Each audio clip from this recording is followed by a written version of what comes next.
Okay, तो chapter का नाम क्या है? Dissolution of firm. इसमें क्या करने वाला है, मतलब इसमें हमारी जो फर्म है वो क्या हो रही है? डिसॉल्व मतलब बंद हो रही है। और इसके अंदर जो हम स्टेप्स करने वाले हैं ना, वो एक्सट्रीम अलग है compare to what admission, retirement and death. क्योंकि एडमिशन, रिटायरमेंट और डेथ में फर्म एग्जिस्ट करती थी और फर्म पार्टनर्स का क्या करती थी? हिसाब। यहाँ पे तो फर्म ही बंद हो रही है, फर्म ही खत्म हो रही है। तो यहाँ पे हम फर्म को पहले क्या करेंगे? डिसॉल्व करेंगे। फर्म को डिसॉल्व करने का मतलब क्या हुआ? फर्म के पास क्या है? खाली बैलेंस शीट। और बैलेंस शीट के अंदर दो चीजें होती है। सबसे पहला होता है एसेट्स, सेकंड होता है लायबिलिटी, थर्ड होता है कैपिटल। राइट? ये तीन चीजें होती है। फर्स्ट क्या होता है बताइए? एसेट्स। ये जो एसेट्स है, उस पैसे से हमें कुछ लायबिलिटी चुकानी होती है, और बचा हुआ पैसा कौन लेके जाएगा बताइए? पार्टनर्स लेके जाएगा। तो यहां पे हमारा पहला स्टेप ये है कि we will write off all the assets and we will write off all the liabilities. कहने का मतलब ये है कि क्योंकि फर्म बंद हो रही है तो गोइंग कंसर्न कॉन्सेप्ट चलने वाला नहीं है, और क्योंकि गोइंग कंसर्न कॉन्सेप्ट चलने वाला नहीं है तो अब हमारे बुक्स में ना कोई एसेट रहेगा और ना कोई लायबिलिटी रहेगी। सर इसका मतलब क्या हुआ? हम ये अज्यूम कर रहे हैं कि हमें एसेट से कुछ भी पैसा मिलने वाला नहीं है, और लायबिलिटी में हम राइट ऑफ कर रहे हैं। लायबिलिटी राइट ऑफ मतलब क्या हुआ कि बुक्स पे अब कोई लायबिलिटी रहेगी नहीं। कल अगर किसी को पैसा चुकाना होगा तो हम हाथों हाथ चुका देंगे, बट अब हम बुक्स में लायबिलिटी जैसी कोई चीज मेंटेन करने वाले नहीं है। Right? So what is step number one? Step number one of realisation is write off what?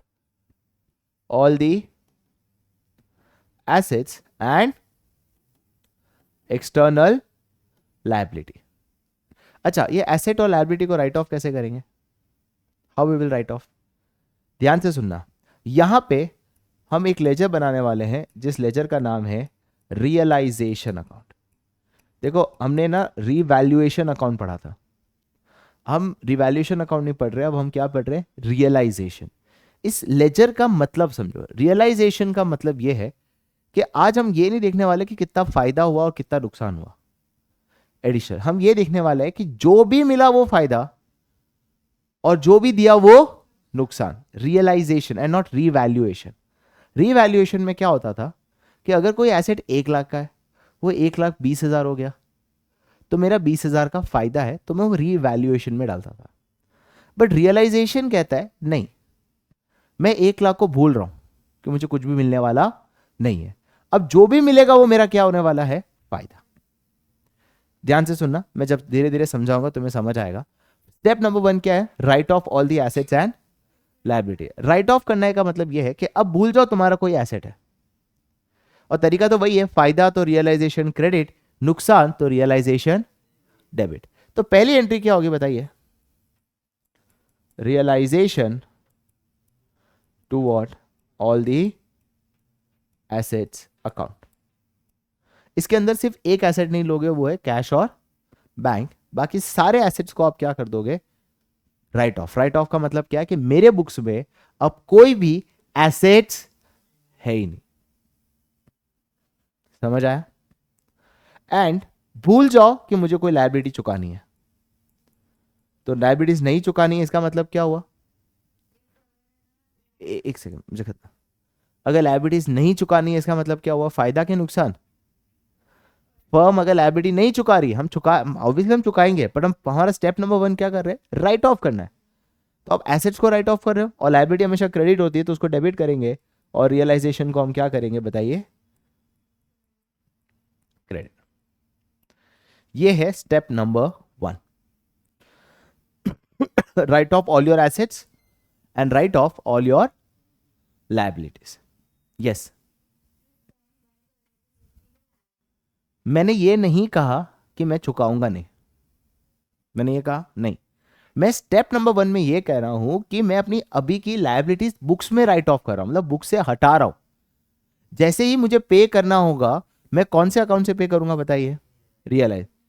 मैं अपनी लायबिलिटीज चुका रहा हूं, तो इसका मतलब ये हो गया कि अब जितना भी पे करना है वो सारा का सारा मेरा नुकसान, और जो भी मुझे मिलेगा वो सारा का सारा मेरा फायदा। मतलब मैं बुक्स में ना कोई एसेट रखना चाहता हूं, ना ही मेरी बुक्स में कोई मैं लायबिलिटीज रखना चाहता हूं। कहीं समझ आया? ये स्टेप नंबर 1 को ध्यान से सुनना। जैसे ही मैं ये स्टेप नंबर 1 करता हूं, व्हाट इज स्टेप नंबर 1? भूल जाओ सारे एसेट्स एंड भूल जाओ सारी लायबिलिटीज को। This is my step number 1। जिस दिन मैंने स्टेप नंबर 1 कर लिया, उसके बाद अब जो भी मुझे मिला वो फायदा, और जो भी मैंने चुकाया वो मेरा नुकसान। स्टेप नंबर 1 के बाद ना ही मेरे बुक्स में कोई एसेट है, ना ही मेरी बुक्स में कोई, अब जो पैसा आया वो सारा फायदा, और जो पैसा चुकाया वो सारा नुकसान। क्या स्टेप नंबर 1 समझ आया? Is that clear? समझ आया? तो व्हाट इज स्टेप नंबर 1 बताइए? Right off all your assets and all your liabilities. तो जब आप बुक्स में राइट ऑफ करोगे, इसका मतलब अब जो भी मिला वो फायदा, और जो भी दिया वो नुकसान।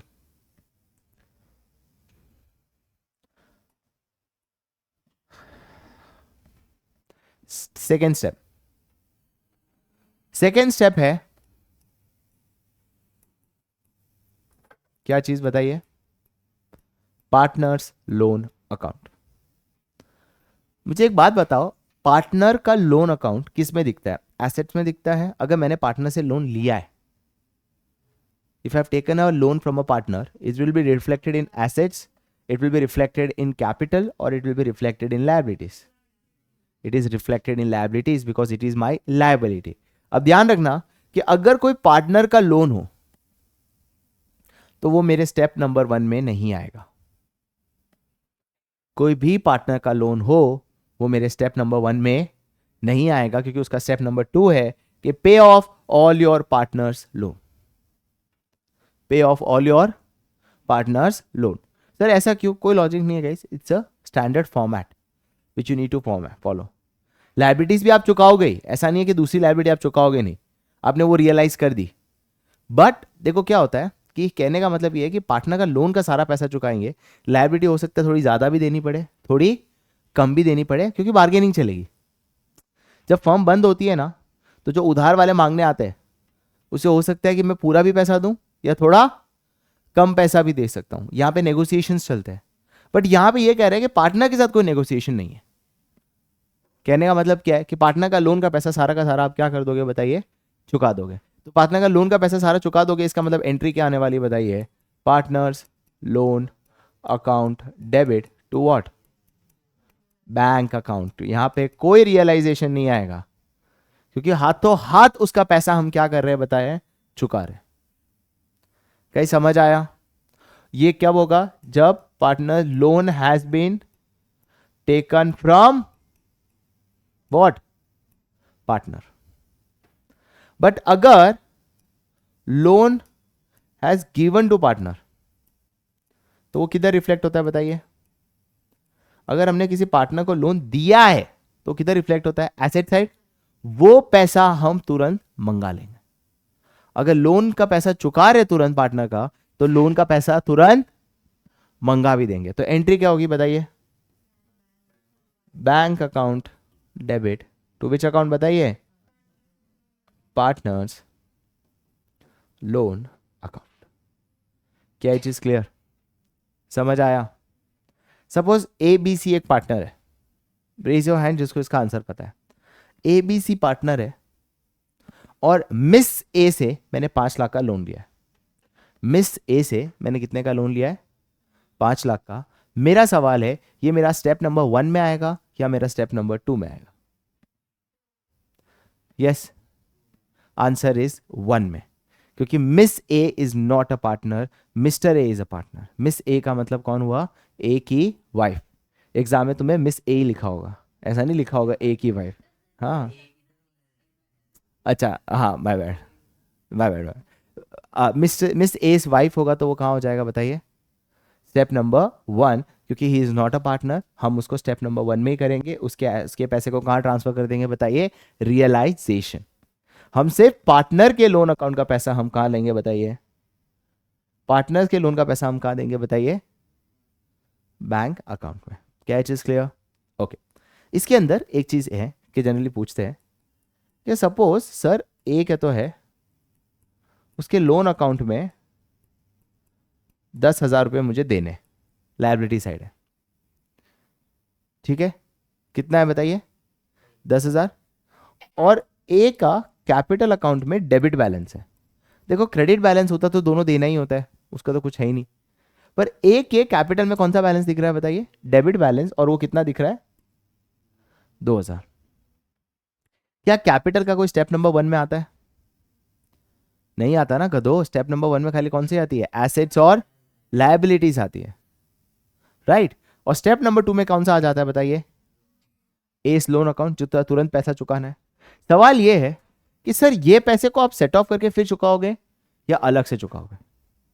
द आंसर इज कि कहता है कि अगर कुछ पार्टनर से कैपिटल में लेना है और लोन का पैसा देना है तो तुम नेट अमाउंट ट्रांसफर करोगे। मतलब कितना ट्रांसफर करोगे बताइए?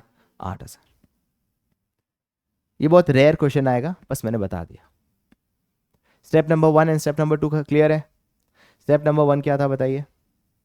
पार्टनर से जो भी पैसा, पार्टनर के लोन, कौन सा है? पार्टनर्स लोन का जो भी पैसा मंगाना है मंगा दो, जो भी चुकाना है वो हाथों हाथ चुका दो। That is step number 2। Is that clear? जैसे ही आपने स्टेप नंबर 1 कर लिया, जैसे ही आपने स्टेप नंबर 2 कर लिया, अब आपके बुक्स में सिर्फ 3 ही लेजर होने वाले। स्टेप नंबर 3 में सिर्फ 3 ही लेजर बचे हैं। पहला लेजर बचा है रियलाइजेशन अकाउंट, दूसरा लेजर बचा है बैंक अकाउंट, और तीसरा लेजर कौन सा बचा है बता सकते हो? Very good, partners capital account. इसके सिवाय कोई अकाउंट बचा ही नहीं है। That is step number 3। क्योंकि 1 में आपने सारे एसेट्स को राइट ऑफ कर दिया, सारी लायबिलिटीज राइट ऑफ कर दी। स्टेप नंबर 2 में आपने पार्टनर्स के सारे क्या चुका दिए? लोन। और पार्टनर का कोई लोन मंगाना है तो वो भी ले लिया। स्टेप नंबर 3 में सिर्फ 3 ही चीजें बचती है, realisation account, bank account, partners capital account. इसका मतलब इन 3 सिवाय कोई अकाउंट खुलेगा ही नहीं। समझ आया? स्टेप नंबर 3 में बहुत सिंपल है, जो पैसा मुझे देना है वो सारा मेरा नुकसान, और जो पैसा मुझे मिलेगा वो सारा मेरा फायदा। जो पैसा मुझे उसको देना है वो सारा नुकसान, और जो पैसा मुझे मिलेगा वो सारा फायदा। फॉर एग्जाम्पल मेरे बुक्स में ना एक फर्नीचर था जो कितने का था? कितने का था? बुक वैल्यू कितना था? 1 लाख। मैंने मार्केट में उसको 80,000 में बेच दिया। मेरा बुक्स में वो कितना वैल्यू था बताइए? 1 लाख। और मैंने कितने में बेचा? मेरा सवाल, मुझे फायदा हुआ या नुकसान? कितने लोगों को लगता है नुकसान? हाथ उठाए। यस, पता था, ऑब्वियस है क्योंकि आप लेट आए। बाकी लोगों को क्या लगता है? फायदा लगता है। कितना फायदा? सर फायदा कैसे हुआ 80,000? 1 लाख तो बुक वैल्यू है। क्योंकि स्टेप नंबर 3 पे आ चुके हो सर। अब आपके बुक्स में फर्नीचर कुछ है ही नहीं। आप कौन से स्टेप पे आ चुके हो? Step number 3। अब जो मिला फायदा, जो गया नुकसान। ये माइंडसेट चाहिए, क्योंकि इतने टाइम तक हम एडमिशन, रिटायरमेंट, डेथ में क्या करते थे? डिफरेंस को क्या करते थे? रिवैल्यूएशन के डेबिट या रिवैल्यूएशन के क्रेडिट। पर इधर अब क्या होगा? जैसी स्टेप नंबर 3 अपने आप को समझाना पड़ेगा। अब जो मिला वो फायदा और जो दिया वो नुकसान। तो एंट्री क्या हो जाएगी बताइए? बैंक टू रियलाइजेशन, क्योंकि 3 ही लेजर बचे हैं, फायदा तो रियलाइजेशन क्रेडिट, नुकसान तो रियलाइजेशन डेबिट। समझ आया? एक और क्वेश्चन क्या समझ आया? हम स्टेप नंबर 3 का माइंडसेट क्या है, एंट्री क्या होगी? ये तकलीफ कब आएगी पता है? जब एग्जाम में आप एडमिशन, रिटायरमेंट और डिसोल्यूशन तीनों करोगे। क्योंकि एडमिशन और रिटायरमेंट में आप रिवैल्यूएशन बनाते हो, और रियलाइजेशन में आप थर्ड चैप्टर में रियलाइजेशन बनाते हो। इसका माइंडसेट ही अलग है। इसमें तो जो मिला वो फायदा, जो गया वो, और उसमें तो हम डिफरेंशियल लेते थे। समझ आया? एक और एग्जांपल, सपोज मेरी कोई लायबिलिटी है, मिसेस ए को मुझे, मिसेस ए नहीं रहे, कौन है? राम मेरा एक क्रेडिटर है, उसको मुझे 1 लाख चुकाना था। कितना चुकाना था? मैंने उससे ना बहुत बार्गेनिंग की, क्या भाई देख ले, कंपनी की हालत देख ले, धंधा बंद हो गया, क्या इतना लालची बन रहा है, माफ़ करना यार। तो हमने बोला चलो सर आपकी हालत देखिए, आप खाली मुझे 50,000 चुका देना। तब मुझे बताइए कितना फ़ायदा हुआ? कुछ फ़ायदा नहीं हुआ, तो कितना नुकसान हुआ? नुकसान भी नहीं हुआ, फ़ायदा भी नहीं हुआ, नुकसान भी नहीं हुआ। 50,000 रुपये तो ब्रो मैंने फ़ायदा कराया, क्या हुआ? 50 का फ़ायदा हुआ या 50 का नुकसान हुआ? नुकसान हुआ, क्यों? क्योंकि मेरे बुक्स में ये है ही नहीं। आप मिस कर चुके हो मैम स्टेप नंबर 1। मेरे बुक्स में वो है ही नहीं। मैं तो जो दूंगा वो नुकसान, और जो मिलेगा वो फायदा। यही है step number 3। Is that clear guys? Clear? तो अभी तक हम सिर्फ स्टेप नंबर 3 करेंगे, इसके आगे और भी स्टेप्स होंगे, step number 4 and step number 5। पर स्टेप नंबर 3 तक हम करेंगे और उसके कुछ इनिशियल एंट्रीज पास करने वाले हैं। Is that clear? Step number 1 is write off all your assets and liabilities. Second step number में क्या होगा बताइए? हम पार्टनर्स कैपिटल। एंड तीसरा स्टेप क्या होगा भाई? Come on. जो मिला वो फायदा, जो देना है वो नुकसान। Is that clear? चलिए शुरू करें। So we are doing with the first question of TS. पहला क्वेश्चन क्या लिखा हुआ है? What is the journal entry will be pass when an unrecorded furniture of 20,000 is taken by X partners at how much? 15,000 on dissolution of the firm. मेरी बात सुनो, जब ऐसा कुछ लिखा हो, अभी लेके जा रहा है मतलब स्टेप नंबर 1 ऑलरेडी हो चुका है, क्योंकि जब एसेट्स का रियलाइजेशन की बारी आ रही है मतलब ऑलरेडी आपने राइट ऑफ बुक्स में कर लिया। याद है मैंने कहा था स्टेप नंबर 3 में सिर्फ 3 ही लेजर होते हैं। पहला लेजर कौन सा है? सेकेंड, और तीसरा पार्टनर्स कैपिटल। मेरा सवाल है कि मुझे कितना फायदा हुआ? देखो 20,000 का फर्नीचर था, वो 15,000 में ले गया, फायदा हुआ या नुकसान? कितना फायदा? 15,000 का फायदा। क्यों? क्योंकि मेरे बुक्स में 20,000 अब कुछ है ही नहीं। अब जो मिला वो फायदा और जो गया वो नुकसान। तो ये फायदा तो कहाँ रिकॉर्ड करोगे बताइए? To realisation account. कितना? 15,000। सर ये पैसा मिला है या मिलना बाकी है? किससे मिलना बाकी है बताइए? एक्स से। तो एक्स अकाउंट क्या हो जाएगा बताइए? एक्स कैपिटल अकाउंट डेबिट हो जाएगा कितना अमाउंट से? 15,000। ये हो गई मेरी जर्नल एंट्री। कोई डाउट है तो प्लीज पूछ लीजिए। सर रिकॉर्ड नहीं हुआ है। अब मतलब मेरी बुक्स में अच्छा फॉर एग्जांपल मेरे में क्या था, मैं अपनी फॉर्म बंद कर रहा हूँ, ये मेरी चेन मेरी बुक्स में रिकॉर्डेड नहीं थी, तो राइट ऑफ नहीं हुआ होगा। अब जो मिला वो और जो गया वो नुकसान। तो मिल गया 15,000 तो फायदा। रिकॉर्डेड है या नहीं रिकॉर्डेड है क्या फर्क पड़ता है? अब जब मैंने सब कुछ क्या कर दिया मेरे बुक से, राइट ऑफ, मुझे फर्क नहीं पड़ता कि वो मेरे बुक्स में रिकॉर्डेड था या नहीं था। अब मैं एक ऐसी हालत में हूं कि अब जो मिला वो फायदा है और जो गया वो नुकसान है। मेरे बुक्स में कोई एसेट या कोई लायबिलिटी अब रही ही नहीं है। क्या चीज क्लियर?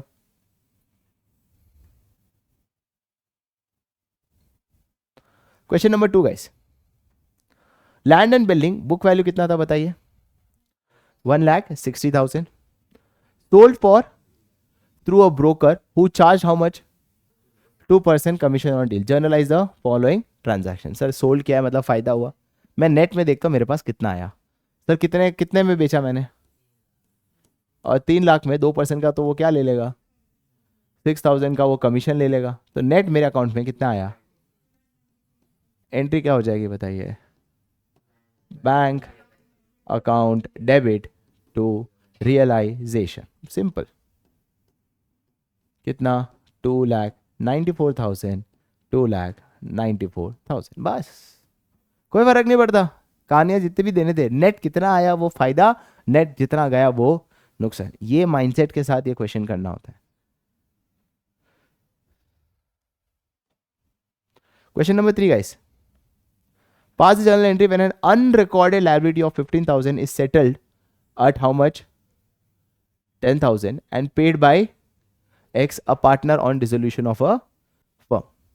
सर इसका मतलब क्या हुआ कि हमने कोई लाइबिलिटी चुकाई? लाइबिलिटी चुकाई तो फायदा या नुकसान? नुकसान। कितने की लाइबिलिटी चुकाई बताइए? 10,000, तो रियलाइजेशन सेटल्ड एट 10,000, मुझे उससे कोई मतलब नहीं है। नुकसान हुआ ना, कितने का, पर मैंने पे किया या किसने पे किया, तो फिर मुझे एक्स को देना पड़ेगा। सिंपल है, अगर मैं नहीं दूंगा तो कौन देगा, पार्टनर दिया तो मुझे पार्टनर को देना पड़ेगा ना। देखो ये लायबिलिटी है, मैं दूंगा तो टू बैंक, वो बोल रहे एक्स दे रहा है तो मुझे एक्स को देना पड़ेगा, सिंपल, और तो क्या। तो रियलाइजेशन टू क्या लिखूंगा बताइए, एक्स कैपिटल अकाउंट कितना, 10,000। समझ आया, ये है first entry. Second, what will be the journal entry pass when a machine having book value of how much, 15,000 is given to Rakesh. मतलब एक मशीन है, वो राकेश को दिया, a creditor of how much, 22,000 at an agreed value of 12,000 towards part payment of his dues। अरे बाप रे, चलो मेरी बात सुनो, जब भी कोई एसेट का रियलाइजेशन, अब ये ध्यान से सुनना मैं क्या कहना चाह रहा हूं।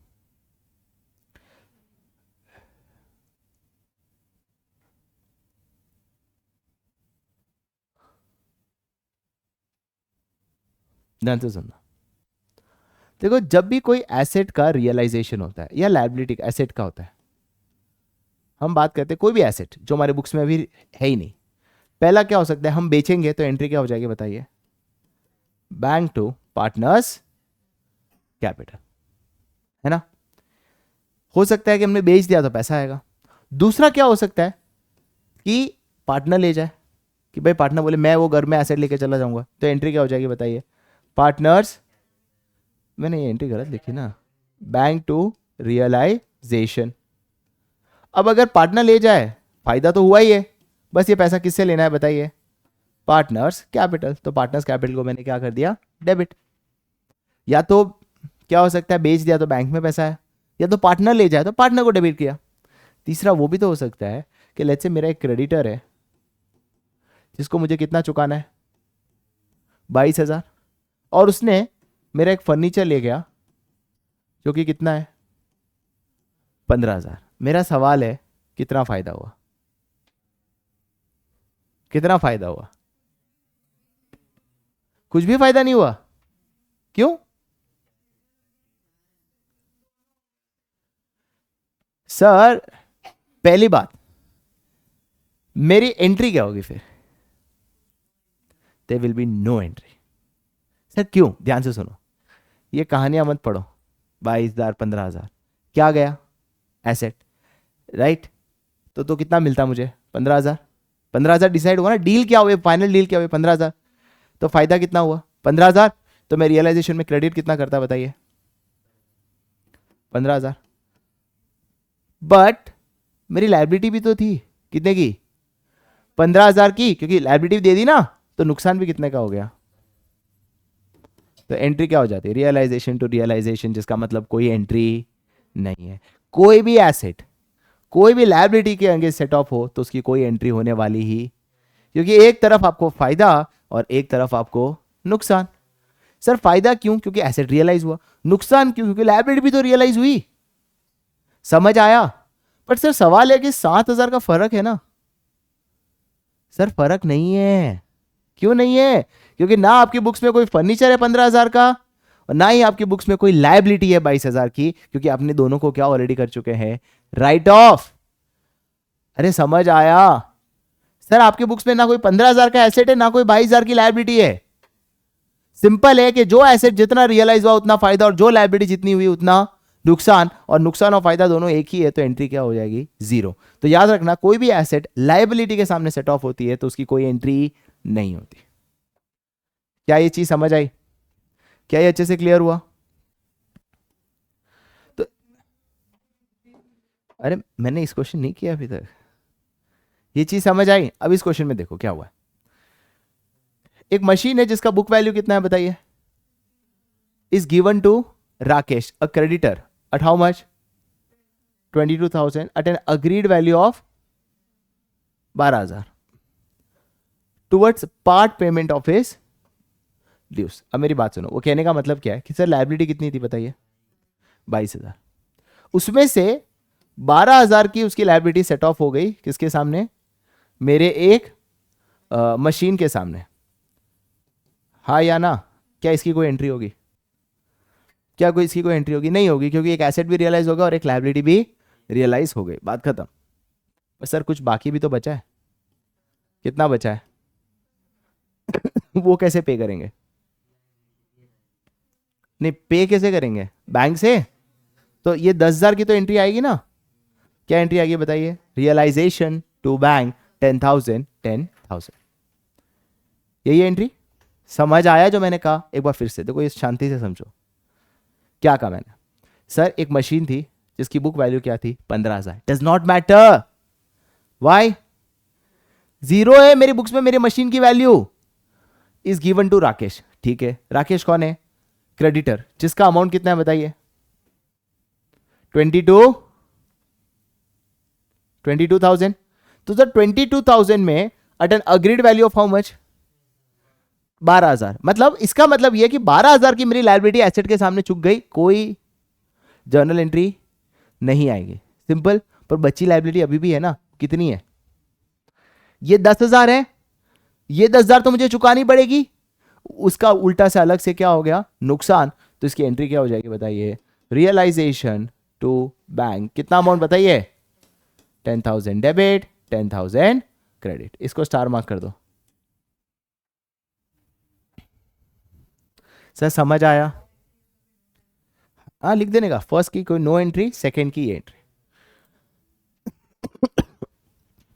ये समझने के लिए माइंडसेट चाहिए गाइस। माइंडसेट क्या होना चाहिए? सर जो मिला वो फायदा, जो देना पड़ा वो नुकसान। सर इसमें मुझे कुछ देने की जरूरत नहीं पड़ी। क्यों? क्योंकि देखो मेरे यहाँ ये समझो, ये एसेट पड़ा था, एक क्रेडिटर आया, वो बोला ये मैं ले जाता हूँ, मेरा कुछ चुकाना है 12,000 का। मैं कहा ले जा, मेरी कोई वैल्यू है ही नहीं इसमें, कोई एंट्री होगी नहीं। उसने बोला सर अलग से आपको 10,000 देना पड़ेगा। नहीं, वो देना है, उसकी तो मेरा नुकसान हुआ, तो उसकी एंट्री मैंने पास की, रियलाइजेशन टू बैंक। बाकी वो जो जो कहानी, मेरे लिए इसकी वैल्यू क्या है मेरी बुक्स में बताओ? जीरो। और मेरी लायबिलिटी की वैल्यू क्या है? जीरो। तो अब ये इसके ले जाए, मुझे कोई फर्क नहीं पड़ता, ले जा ना, मुझे कोई, मेरे लिए उसकी कोई वैल्यू है ही नहीं। जब वैल्यू ही नहीं है तो ना फायदा ना नुकसान। हाँ, अब 3 लेजर है मेरे पास खाली, बैंक और पार्टनर्स कैपिटल। तो बोल रहा है कि सर बैंक से पैसा और चुकाना है, तो वो मेरा क्या हो गया? नुकसान। ये माइंडसेट होना चाहिए।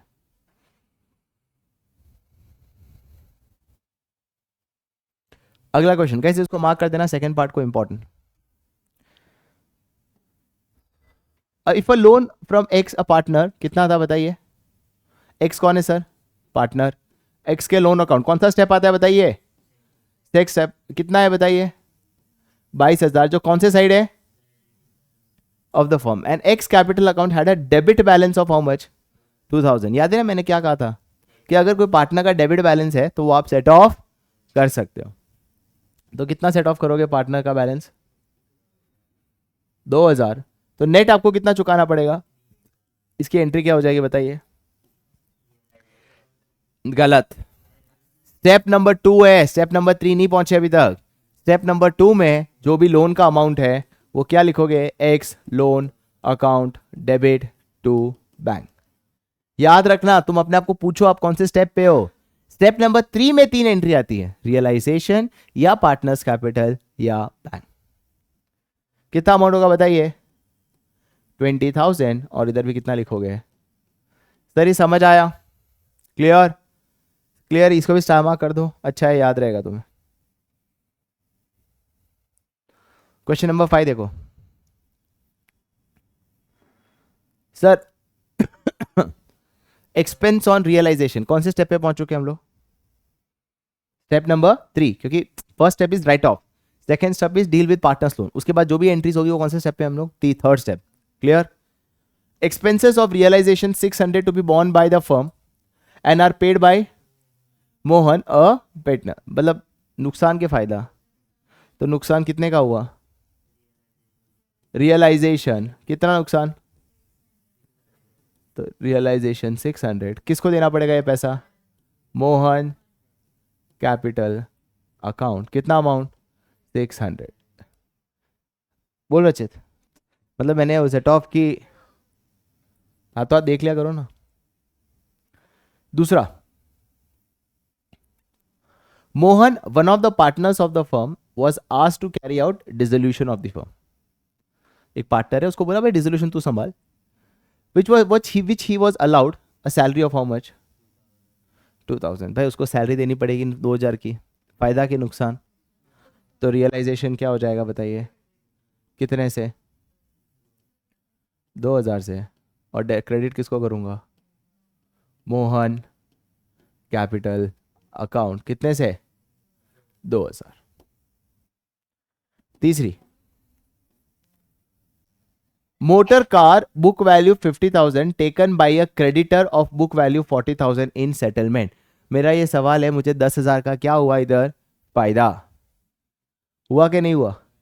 क्या नहीं हुआ? बुक 50,000 है, 40,000 मिलेगा, 10,000 का फायदा हुआ ना? नहीं हुआ। क्यों सर? मेरी बुक्स में मोटर वैल्यू की वैल्यू भी 0 है, क्रेडिटर्स की वैल्यू भी। अब ये ले जा रहा है तो ले जाने दो ना, कोई एंट्री होने वाली नहीं है। तो समझ आया? मेरे बुक्स में इस एसेट की वैल्यू 0 है और लायबिलिटी की वैल्यू 0 है। वो चुपचाप ये ले जा रहा है तो ले जा, मुझे कोई फर्क नहीं पड़ता, क्योंकि they will be no entry.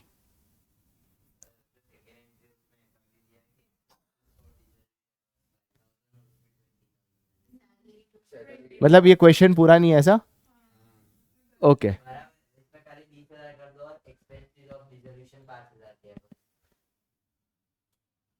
ये वाले क्वेश्चन में एक सेकेंड, मैं ना ठीक करता हूँ वापस। कैसे हो गए सर? इसके अंदर एक्सपेंसेस कितना है डिसोल्यूशन का? ये क्वेश्चन है क्या अगला? एक सेकेंड। हाँ, इसमें क्या हुआ? पूरा क्वेश्चन बोल तू, पढ़ना।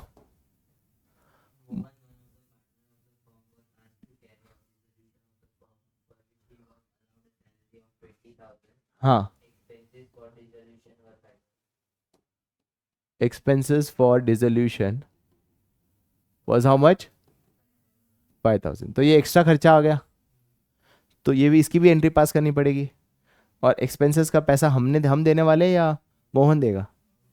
हम ही देंगे। तो एंट्री क्या हो जाएगी बताइए? टोटल नुकसान कितना हुआ? हाँ, ये 20,000 है। ओके, नुकसान टोटल कितना हुआ? 25,000। उसमें से मोहन को कितना देना है? मोहन कैपिटल अकाउंट में 20,000, और बाकी का क्या देना पड़ेगा? बैंक या कैश, कोई फर्क नहीं पड़ता। कितना अमाउंट? 5,000। Is that clear? समझ गए? हाँ, ये वाला हो गया ना क्लियर? ओके गाइस, इसकी एंट्री मैं वापस रिफ्रेम कर लेता हूं, बिकॉज वो 2000 का सेट ऑफ भी तो हुआ है। तो एंट्री होने वाली है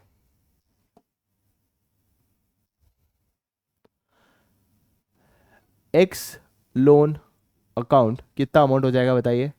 22,000। उसमें से कितना सेट ऑफ हो गया? एक्स कैपिटल अकाउंट कितना? 2,000। और बाकी का हम क्या करने वाले? पे करने वाले हैं। तो टू बैंक कितना हो जाएगा बताइए? 20,000। समझ गए? ये उसकी एंट्री होगी।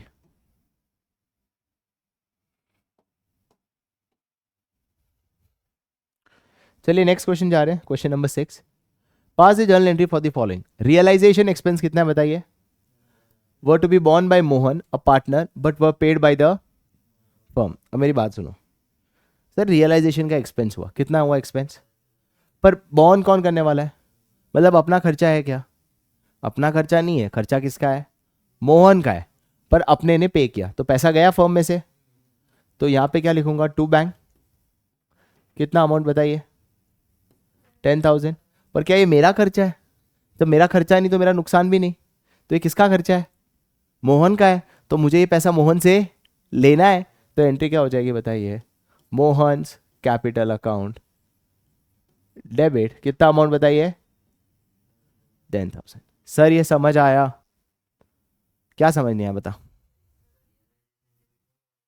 पर मेरा खर्चा ही नहीं है ना। Realisation expense of 10,000 were to be borne by Mohan. मतलब मोहन बॉर्न करने वाला है, मैं क्यों बॉर्न करूं?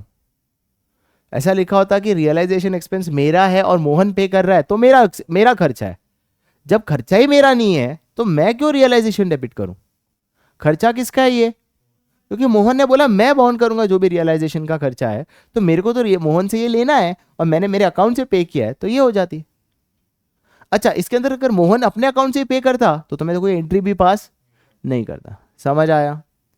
Second, Mahesh a partner was paid a remuneration of how much and he was to meet all the expenses। मतलब expenses वो मीट करेगा, अपने को remuneration तो पे करना है। अब remuneration मेरा खर्चा है और जो भी मेरे खर्चे होने बोले वो सारे मेरे क्या हो जाएंगे? नुकसान। तो एंट्री क्या हो जाएगी बताइए? Realisation account to Mahesh capital account. कितना अमाउंट होगा? 25,000 डेबिट, 25,000 क्रेडिट। सर सुरेश भी एक पार्टनर है। He was paid a remuneration of how much? And he was to meet all the expenses. Firm paid an expense of how much? 5,000। अब मेरी बात सुनो, ध्यान से सुनना। क्या इसकी जो सैलरी है वो मेरा खर्चा है कि नहीं है? मेरा खर्चा है, तो क्या मैं उसकी एंट्री पास कर लूं? सी की मैं 2 एंट्री पास करूंगा। पहले मैं 20,000 की एंट्री पास करना चाहता हूं। क्या वो मेरा खर्चा है कि नहीं है? मेरा खर्चा है, तो एंट्री क्या होगी बताइए? Realisation account debit. कितना होगा बताइए? 20,000। तो किसको क्रेडिट करूंगा? सुरेश को। कितने से? 20,000। इसमें कोई डाउट? अब दूसरा लिखा है he was to meet all the expenses, मतलब खर्चा अब वो मेरा नहीं है, वो खर्चा किसका है? सुरेश का। Firm paid an expense of how much? 5,000। इसका मतलब इसकी सेकेंड एंट्री क्या होगी? सर पे हमने किया है तो टू बैंक क्या हो जाएगा? 5,000। पर क्या वो मेरा खर्चा है? वो खर्चा किसका है? तो मुझे पैसा वो किससे लेना है? तो सुरेश को मैं क्या करूंगा बताइए? डेबिट। सर बहुत सिंपल है, बस माइंडसेट होना चाहिए कि इस तरह से करना है। यस, वो कह रहे मेरे को सैलरी दे दो, बाकी जो भी खर्चा है वो मैं देख लूंगा। टर्म्स क्या फर्क पड़ेगा ना? पार्टनर बोले वैसे बंद बंद फर्म बंद हो रही है, पार्टनर बोले मैं सारा खर्चा देख लूंगा, दूसरा बोलेगा कि मैं सारा लाइबिलिटी का सेट ऑफ करवा दूंगा, मैं लेके जाऊंगा। टर्म्स, उसमें क्या है? पार्टनर्स के बीच में टर्म्स है। Is that clear? क्या ये पूरा समझ आया?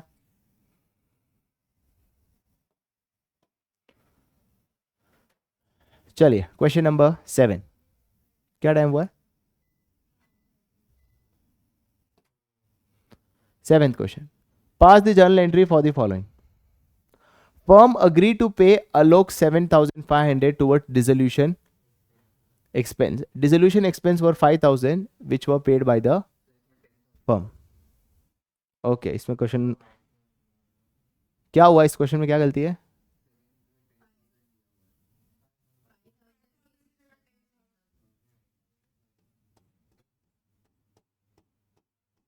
Dissolution expenses were 10,000 which were paid by the firm. Firm agreed to pay Alok कितना?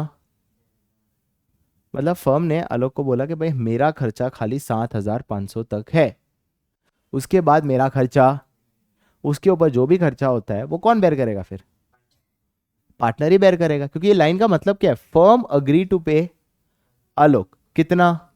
7,500 टूवर्ड्स डिसोल्यूशन एक्सपेंस। मतलब फर्म बोल रही है आलोक को कि भाई जो भी डिसोल्यूशन का खर्चा हो मैं खाली कितना बेयर करने वाला हूं?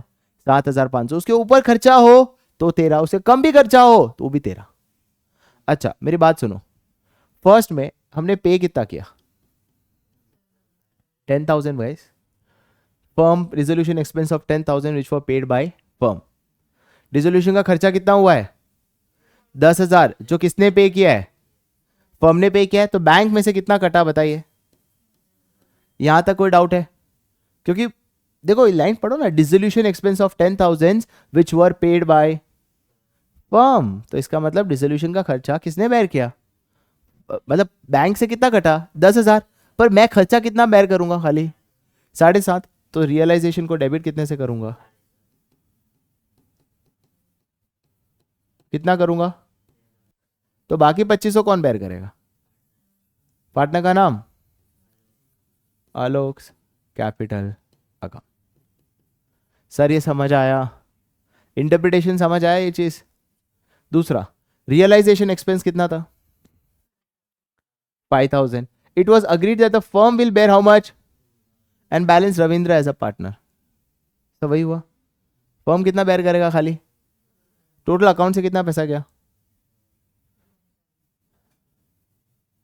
Realization expense for 5000. It was agreed that the firm will bear 2000 and the balance by Ravindra a partner. मेरी बात सुनो, क्या अकाउंट में से कुछ पैसा गया है? गया ही नहीं है ना. अपना खर्चा कितना है इसमें खाली बताइए. तो एंट्री होगी रियलाइजेशन अकाउंट डेबिट. कितना होगा, मेरा नुकसान कितना है खाली, और ये पैसा मैं किसको दूंगा, रविंद्र को, क्योंकि ये लिखा ही नहीं है मैंने पे किया है. किसको देना है मुझे ये पैसा, रविंद्र को. तो क्या लिखूंगा बताइए, रविंद्रस कैपिटल अकाउंट. कितना अमाउंट, 2000, क्योंकि कहीं नहीं लिखा है कि हमने पे किया है. तो मेरा खर्चा कितना है खाली बताइए, 2000, और मुझे किसको देना है बताइए, रविंद्र को. मुझे उससे नहीं फर्क पड़ता कितना खर्चा हुआ है टोटल, मैं कितना बेयर करने वाला हूं. सर ऊपर में क्यों आपने फिर ये लिखा, ऊपर में इसमें क्या फर्क है सर, इसमें मैंने खर्चा किया है, और जब मैं खर्चा कर रहा हूं उसमें मैं इतना ही बेयर करूंगा, तो बाकी का मैं किससे लूंगा, आलो. यहां मैं खर्चा नहीं कर रहा हूं, तो मेरा जितना खर्चा है मैं उतना ही बुक्स में रिकॉर्ड करूंगा कि 2000 मेरा खर्चा है, और वो मुझे किसको देना है, रविंद्र को. समझ आया, किसी को कोई डाउट, किसी को कोई डाउट.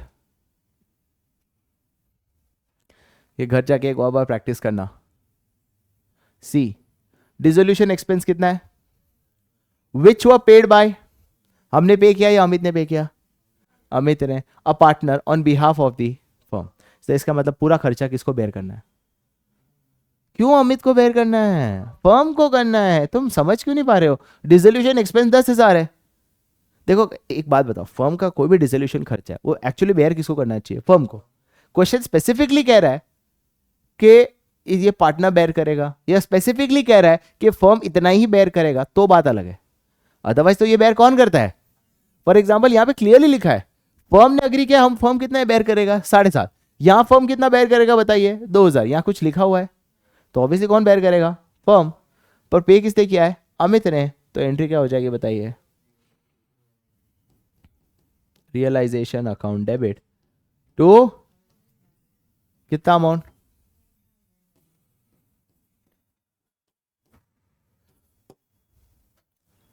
फोर्थ, रियलाइजेशन एक्सपेंस कितना था, which was agreed by the firm to reimburse whom, Ajay. Dissolution expense were 7,000. Sir reimburse क्या होता है, पहले तुम खर्चा कर लो फिर मैं तुम्हें दे दूंगा, उसे रीइंबर्स बोलते हैं.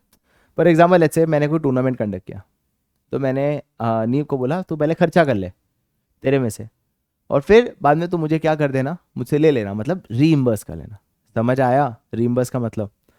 अब यहाँ पे रियलाइजेशन एक्सपेंस है कितना, was agreed by the firm to reimburse. Dissolution expense were कितना, मुझे उससे कोई मतलब नहीं है, मुझे एंट्री क्या पास करना पड़ेगा बताइए, रियलाइजेशन अकाउंट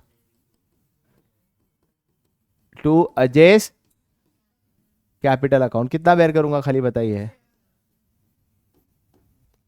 मुझे उससे कोई मतलब नहीं है कि कितना खर्चा हुआ है, मैं जितना बेयर करूंगा मैं उतना ही रिकॉर्ड करूंगा. क्या यही entry, is that clear guys, क्या ये समझ आया, कैसा लगा चैप्टर.